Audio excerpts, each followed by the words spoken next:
Good morning, Russell here, your dog walking author on a beautiful Easter Sunday. Happy Easter to everyone. Puppies are here with me today.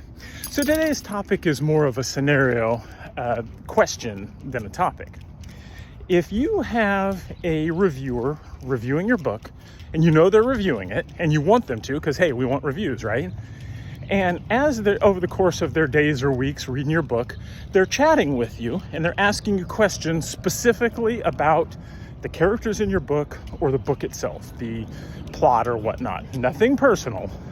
But then they publish their review and they directly quote what you say about your characters in the chat session. Is that cool? So if I'm talking to a reviewer and I say, he asks me or she asks me, hey, is Vigilantin, what do you think of Vigilantin, your character? And I say, well, he's a real ass at the beginning of the book, but he gets better, I hope, for the readers. Then I read the review and the reviewer says, Russell Carroll says his character Vigilantin is a real ass at the beginning of the book.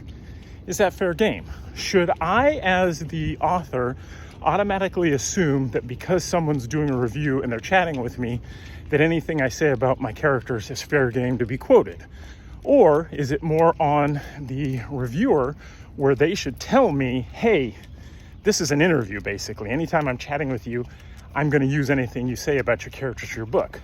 So that's really the crux of my question. So if I read that review later and I think, man, I didn't really want to say that exactly that way about my character Vigilantin. If I knew I was being quoted, I would have said it a little differently. But is that like too bad on me? Because the reviewer wants the review or the quote to be more spontaneous, and I want it to be more kind of structured answer. So kind of who's right and who's wrong in that scenario, in your opinion? Or, is it all fair game? You should know. You're talking to a reviewer, they're chatting with you. Again, it's only about the characters or the story, nothing personal. Anyway, just thought I'd see what your thoughts are on this. Have a good one.